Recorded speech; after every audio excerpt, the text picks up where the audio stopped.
I think the real topic of this show is, does Miami have the NFL draft talent on this roster to move to that next level? When we mean next level, we mean playoffs, deep playoff run, championship, just moving past where they were last year. Now, look, part of this is they had enough talent this year to go further than they did. It's not like SMU had 7 draft picks. It's not like SMU had the number 1 pick in the draft. They didn't have a second-round tight end like Arroyo. So I think they have enough talent to get to the playoffs now, and certainly did last year. But the higher your talent level, the more margin for error you have, and the greater chance you have of success.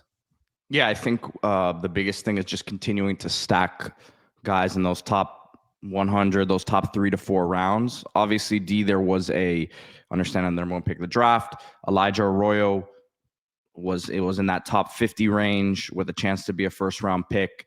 And then after that, you had a bit of a gulf there, right? So 7 guys is amazing, but I think to consistently be in that top 5 to 7 range of being a real contender for this thing, the national championship, you need to be you need to continue to up that level, and I think it's getting there, and it's important to look at the spots that it's happening, right? Because I think that's still, we'll talk about some guys here, and I think we're really looking to next year, right? Because yes, guys like Xavier Lucas, he's a big time NFL draft prospect a couple years from now, but he's not eligible this year. So although he's a guy who the scouts will definitely see in practice this year, he's not someone that they're going to be breaking down because he's not eligible for this year. So guys like him, we aren't going to, necessarily put in this conversation, but that's a bit of a concern. Just looking at the list before the show, potentially you're still missing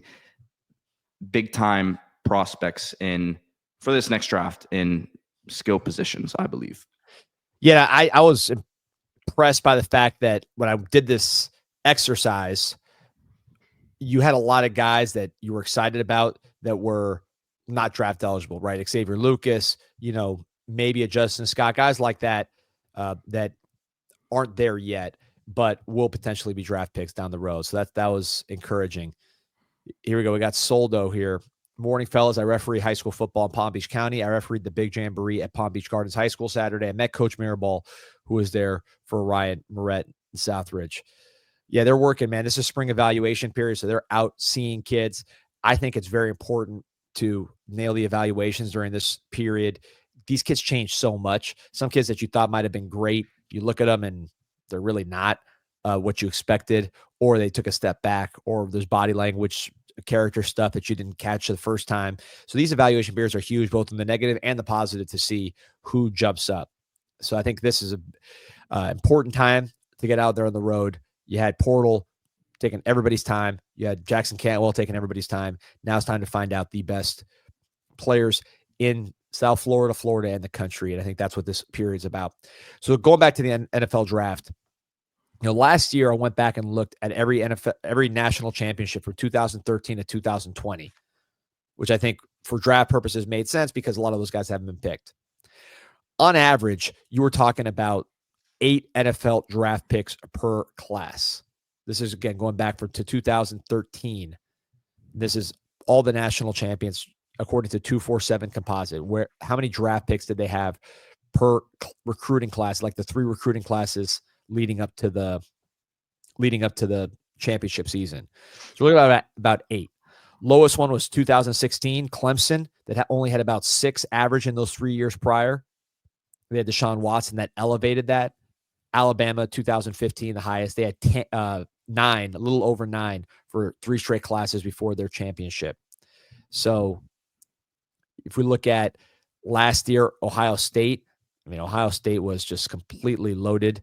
The number 1 team in terms of the draft last year. You're talking about 1, 2, 3, 4 first-round picks, followed by 3 second-round picks, 3 fourth-round picks, 3 fifth-round picks, and a 6th-round pick, which was our quarterback, actually, Will Howard. So that was like on the very, very high end of what you're doing. Obviously, the portal had a lot to do with that. I'm really looking at recruiting classes with the prior study. We were talking about like 8 NFL draft picks per recruiting class, but with portal, maybe you could boost that up a little bit. of those 8 draft picks per class, when I did the study, over 2/3 were day 1, day 2. So, these were top-heavy teams. The most bottom-heavy team was the 2019 LSU Tigers, but they had some guys on the very, very tippy top with Burrow and the 2 receivers. The rest, they had a lot of day 3 picks. 2014 Ohio State with Ezekiel Elliott, guys like that. 2020 Alabama with Devontae Smith. Those were very top-heavy teams. Could you imagine Ward with 2, the top 3 or 4 receivers in the NFL right now on the team last year? As much as defense obviously was the issue last year, that would have changed things.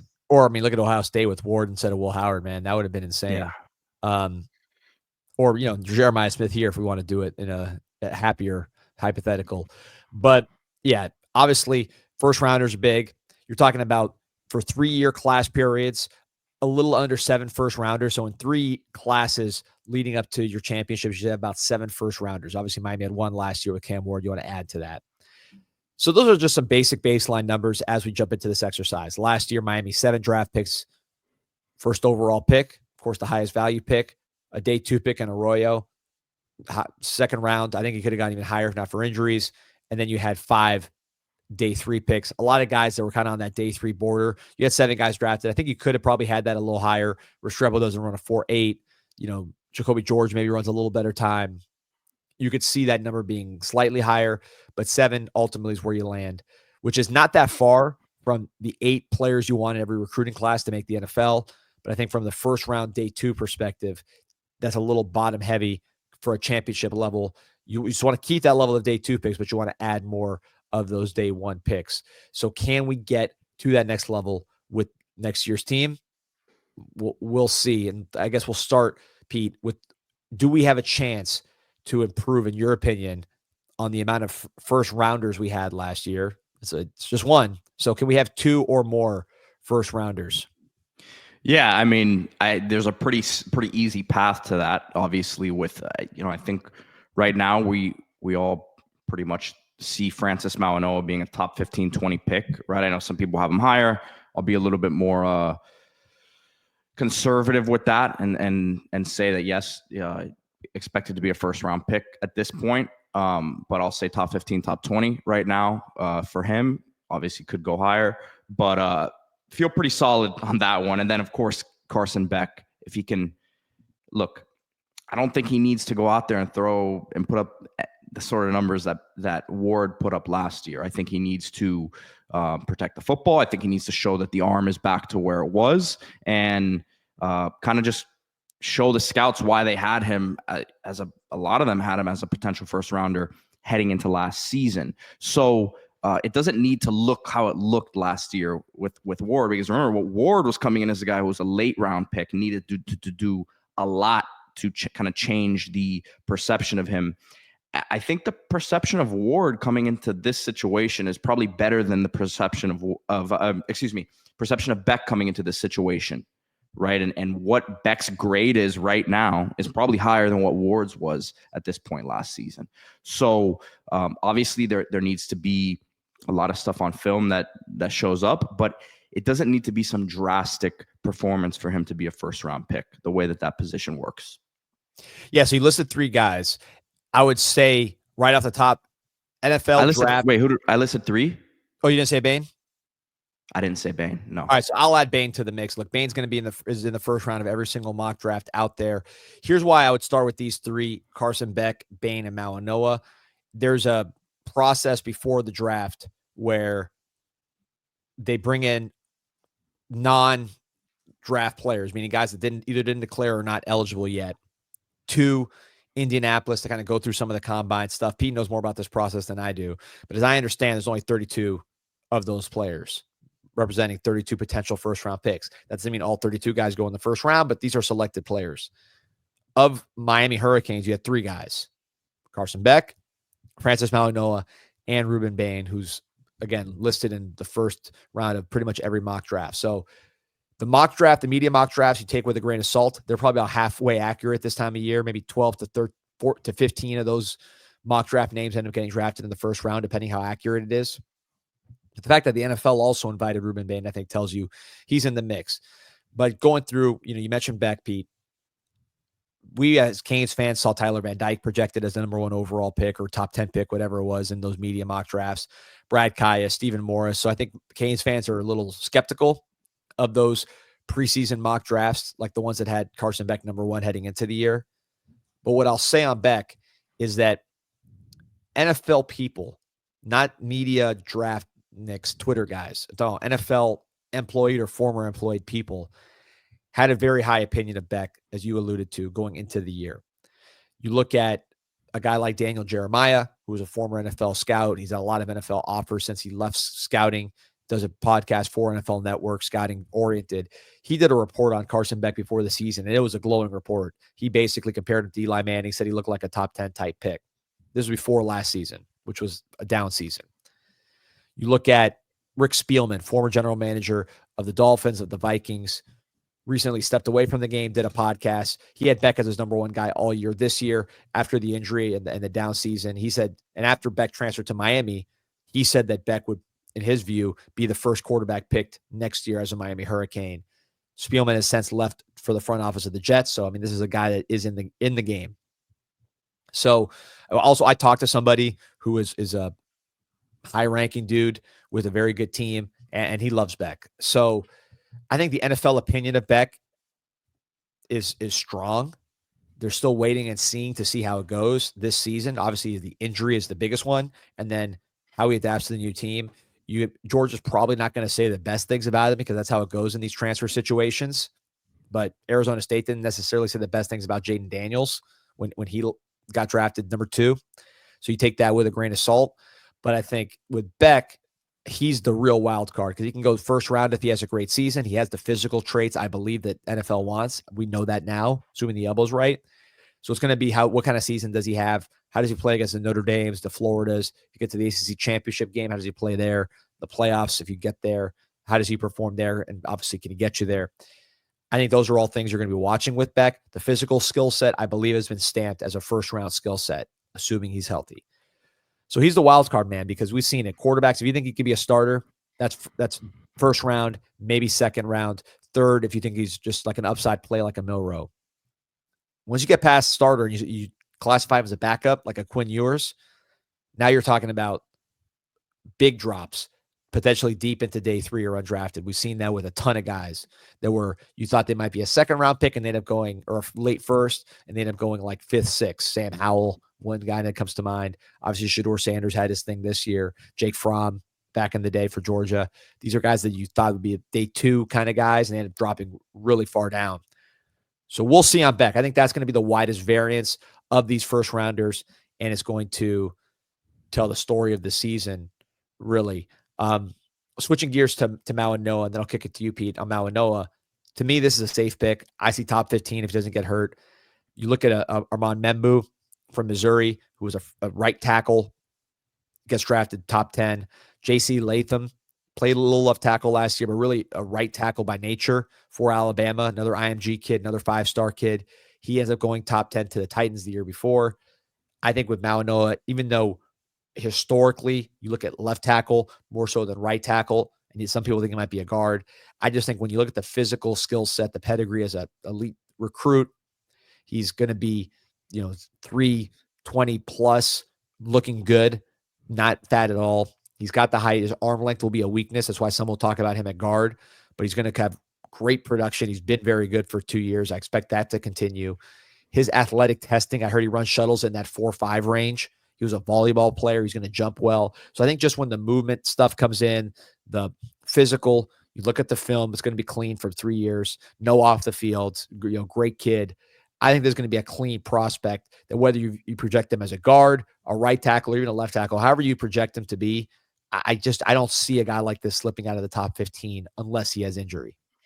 Yeah, I tend to agree. I think it'll come down to what a lot of these things come down to who's picking there and what do they value certain positions at. Because look, I've had that conversation with a couple teams that view him as a guard, and just looking at the numbers, just looking at the last 5 years, going back, there's 2 guards picked in the 2025 draft first round, 1 guard 2024, 2 in 2023, 2 in 22, and 1 in 21. So I still think he's probably going to play right tackle in the league. But if there are teams that view him as a guard, that's just going to drop his positional value down. Not to say he can't be. I mean, I think pound for pound, so to speak, he would be he's a top 5 sort of prospect in this draft. Yeah, like I said, top 15, right? As far as like where I see him with the arrow potentially up as high as it can go. Tyler Booker, a guy that was a pure guard, he gets drafted 12th to Dallas Cowboys. Another and didn't test well from what I remember. An IMG guy did not test well at all. In fact, I think he was on the lower, like the bottom 25 percentile, a lot of his explosiveness scores. Mauigoa is going to be very, very high on those same numbers, extremely high. Same background as Booker, as an IMG guy, same size, probably a little bigger. So I could see Mauigoa. I don't see him dropping, barring injury, and how high he could go. It's going to depend on the tackle stuff and how good a season he has at tackle and how projectable he is at tackle. But it didn't matter. It didn't matter for Will Campbell, as Don Vaughn points out here. Will Campbell gets picked 4th overall by the Patriots. There was a big debate about his, arm length, whether or not he was a tackle or a guard. At the end of the day, it just takes one team to really trust and believe, right? That you can do it. So I don't think something like a top 5 is out of the question. I'm just trying to be conservative with it right now. Evan Neal, another one that gets mentioned here, guard, right tackle type profile coming out. Another one, IMG, right? So Neal was taller though. Neal was taller, I believe. He was like 6'7". Yeah. But similar. You weren't sure he's a left tackle, and he still got picked really high. Don Vaughn made a great point on the Beck point. Todd Monken, who's the Ravens offensive coordinator, was at Georgia, loved Beck during his time at Georgia. I can confirm that. He passed that message on to Shannon Dawson. Bruce Feldman, who I think we posted that clip on one of our channels, where Bruce Feldman said, yeah, he talked to Monken, he loves Beck. He talked to a lot of people that he thinks Beck can be that number 1 quarterback next year based on people he's talked to. So, yeah, I think there's a lot of love for Beck in the NFL. He just has to give them a reason to get drafted. The skill set, I believe, has been blessed. You're talking about 6'4.5", close to 6'5", big legs, quick release, athletic, good arm, can drive it, can layer it. He's got all that stuff, and he's a smart player as well, pro-style system. So a lot of check marks in Beck's favor. Now, to me, the most interesting one here is going to be Ruben Bain, right? This is a polarizing prospect. This is somebody who, position-wise, you don't know where he's going to fit. He is, let's say, 6'3", 275 in that range. So a lot of people think future 3 technique, right? Someone who's going to maybe giving him a couple inches there, man. I don't know. No, he's not 6'1". Bain? I don't think he's 6'1". Maybe. I don't think he's 6'3". He's 6'2", maybe, but he's not 6'1". I don't think. I wouldn't say he's 6'1". He's like Cam Ward was 6'2", and he's taller than Cam Ward, I think, but we'll see. Maybe it's the stock. The stockiness definitely throws things off a little bit. That always maybe makes you look an inch or 2 shorter. He's got a strange body type. Powerful. It's in some ways it's good, but really when you break it down, who's the other edge we talked about a lot in this class as far as guys that get mocked high is TJ Parker from Clemson, another ACC defensive end, who you hear a lot about him. He's listed at 6'3", 265. So I don't think there's a huge difference size-wise between him and TJ Parker, the guys that are kind of projected as those top edges. The thing with Bain is his power is so unique. His ability to knock guys back. Talk about his build. Part of that is very big lower body, huge hands. Johnny Lagoon shook his hand at the Miami Hurricane teams, or at Pop Subs, I should say. So he knows. Bain's got unusual body type, but he's able to generate significant knockback. Think about Clemson as a true freshman. He was blowing those guys off the ball, throwing them out the club. So I think when you look at that skill set, that translates to the NFL. Shout out to Raul Santana, says unable to watch right now, work computer, but with, I guess, work CC, but with YouTube on mute to increase the number of viewers and help with the algorithm. Don't forget to ask for likes. Thank you. Obrigado, Raul. Appreciate it, man. My boy Big Abe, appreciate you. Yeah, like and subscribe to this show. We're about like 650 on right now on this Monday morning and climbing. So keep keep liking, keep subscribing to the show. We're on every single day and appreciate everybody supporting. So yeah, with Bain, he's going to be a polarizing eval, but again, TJ Parker, similar body type. Peter Woods is a little heavier, the other guy for Clemson, but he's not that much different build. So you're talking about a lot of guys with the similar style, and Bain, his power is unique. If he can get to that 10 sack threshold and just be productive like he was as a freshman, he's also really good against the run, which I don't think it's enough credit for. He's not like that long Richard Seymour type that's just taking up space. But in terms of like getting off blocks, knocking guys back, finding the football. The knockback is crazy. Yeah, that's the power that he plays with is his biggest asset. You know, and I think when you talk about the evaluation that's going to go on with him, it's because I think Johnny had a good comment here. He said Antoine Powell Ryland had 16 sacks last year and wasn't a first round pick. How many does Bain need? I say this a lot of times when it comes to stats in the draft. Stats, it's not that they don't matter, right? You have to produce. But a lot of times when these scouts watch the film, it's about how you're winning your reps. If they don't think, and again, I haven't really dug into Powell Ryland's film, but he's not the biggest guy, right? I'm not sure how he tested. If they don't think that he's going to be able to win the way he was winning in college at the next level, then then that's when you come into the we don't think it translates discussion, right? If the scouts watch the film of Bain and see him playing with that power, knocking people back, commanding double and triple teams, I don't see them really having an issue with the body type. It just makes it, he needs to get back to that dominant level. And I don't think it's a sack number that necessarily is something you're not like saying if he gets this amount, this targets this number of sacks, then because those things are a little bit deceiving sometimes. You look at Micah Parsons' sack numbers in college; they weren't anything too special. So, and this is the case with guys all up and down the board. So, it's going to come down to if the scouts think that his play style can translate. I think it can, but we'll see. Yeah. So then again, you compare to last year, you had 2 day 1, day 2 picks, right? 1 day 1 with Ward, who was the first pick, Elijah Arroyo in the second round. Can we beat that number of first rounders next year? And can we beat that number of day 2 picks? I think I don't say a lock is the wrong. There's no locks with this draft. I would bet on us beating that day 2 number. And I would bet on us beating that day 1 number. At a minimum, I think you match with Mauigoa, and pretty sure he's going to go round 1. And then Ruben Bain, pretty sure he'll go at least day 2. Not by guarantee by any means, but I think he'll go day 2. So then Beck becomes that wild card to see if he can beat last year's numbers in that respect.